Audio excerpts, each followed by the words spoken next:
الحمد لله رب العالمين والصلاة والسلام على سيد المرسلين وعلى آله وأصحابه وأزواجه وذرياته أجمعين أما بعد.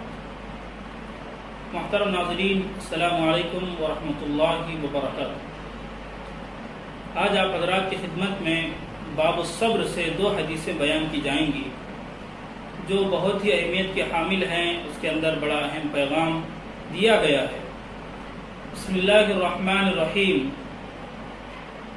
وعن ابی عبد الرحمن عبد اللہ بن مسعود رضی اللہ عنہ قال كأني انظر الى رسول الله صلی اللہ علیہ وسلم يحكي نبيا من الانبیاء صلوات اللہ وسلامه علیہم ضربه قومه فأدموه وهو يمسح الدم عن وجهه يقول اللهم اغفر لقومي فإنهم لا يعلمون. متفق علیہ.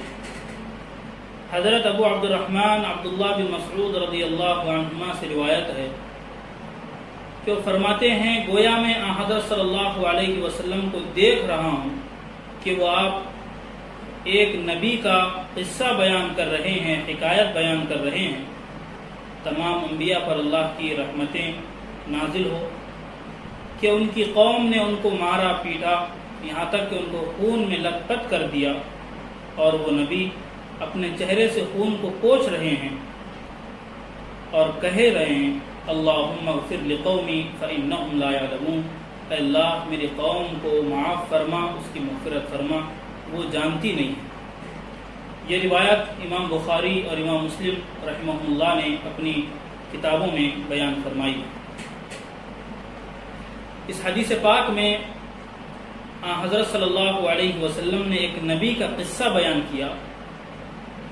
انبیاء کی یہی حالت ہوا کرتی تھی اکثر کہ جب بھی انہوں نے اللہ کی طرف لوگوں کو بلایا، برائی سے روکا اور اچھائی کی طرف ان کو دعوت دی، تو لوگوں کا رویہ ان کے ساتھ یہی رہا کہ ان کو ٹارچر کیا گیا، ان کو تکلیفوں سے دوچار کیا گیا. یہاں پر بھی یہ بات بیان کی گئی کہ اتنا مارا کہ خون بہنے لگا، خون میں لت پت ہو گئے وہ، اور اپنے چہرے پر خون کو پوچھنے لگے اور اس حالت میں بھی دعا دینے لگے کہ میری قوم کو معاف فرما، وہ جانتے نہیں. اس حدیث پاک کا بیان کرنے کا مقصد یہ ہے کہ یہ انبیاء کا انتہائی درجے کا صبر، یہ باب الصبر چل رہا ہے، تو یہاں پر انبیاء کو جو صبر تھا، کیسے انہوں نے برداشت کیا ہے، کیسے اپنے آپ پر انہوں نے کنٹرول کیا ہے، اس کو یہاں پر بیان کیا گیا ہے. ہم دنیا کے اندر دیکھتے ہیں اگر کسی شخص کو دنیاوی غرض سے مارا پیٹا جائے تو وہ غصے سے لال پیلا ہو جاتا ہے اور انتقام کی آگ اس کے دل میں رہتی ہے کہ کب مجھے موقع ملے میں اپنا انتقام لوں، اور جب بھی وہ موقع پا جاتا ہے تو انتقام لے لیتا ہے.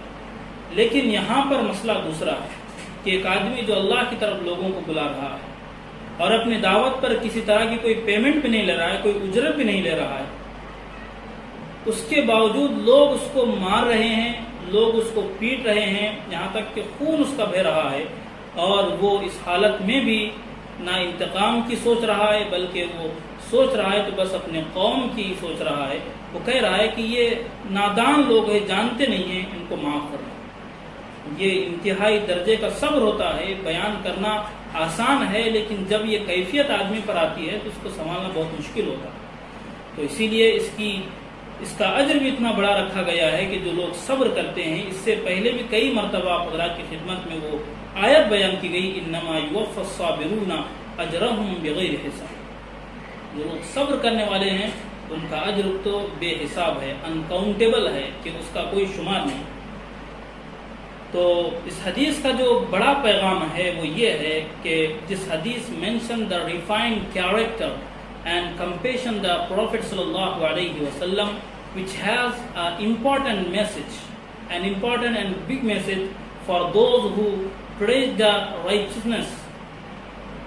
کہ جو دین کا کام کرنے والے ہیں، جو دعوت کو لوگوں تک پہنچانے والے ہیں، ان کے لیے اس حدیث کے اندر ایک تسلی کا سامان ہے، اور ان کو اس بات کی تلقین ہے they should be always prepared to face the problems in the way of Allah Rabbul Izzat. کہ جب بھی وہ دین کی دعوت دینے لگے گی، انویٹیشن لوگوں کو دیں گے دین کے متعلق، تو ان کو اس بات پر تیار رہنا چاہیے کہ اس راستے میں ہم کو مصیبتوں سے دوچار کیا جائے. تو یہاں پر ایک لطیف اشارہ یہ مل رہا ہے کہ دعوت کا کام جو کریں گے، دین کو پھیلانے کا جو کام کریں گے، ان پر مصیبتیں پریشانیاں آئیں گی۔ اور ساتھ ہی ساتھ حضرت صلی اللہ علیہ وسلم کے بلند اخلاق کو بیان کیا گیا۔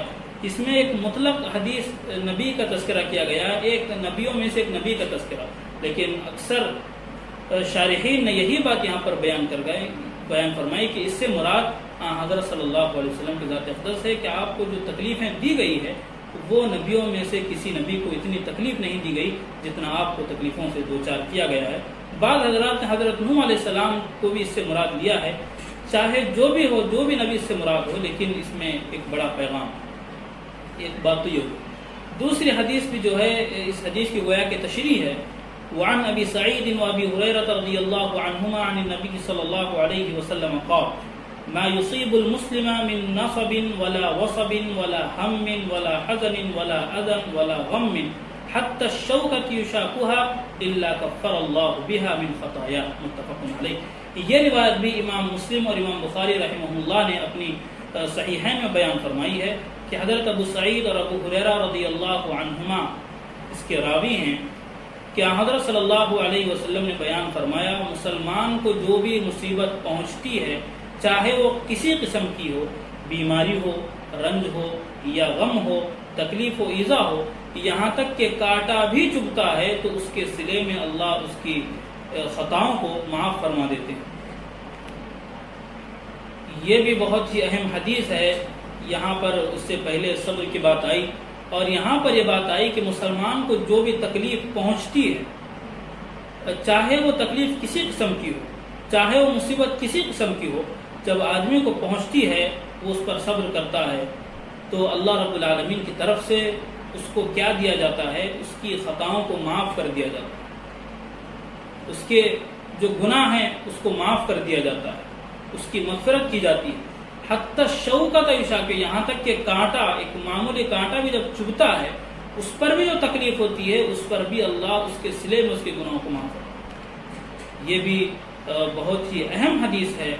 یہ حدیث کو بیان کرنے کا مقصد یہی ہے کہ جتنی حدیث ہمارے سامنے ہوں گی، ہماری زندگی میں، ہمارے ریئل لائف میں اس کے اندر عمل بھی ہونا چاہیے۔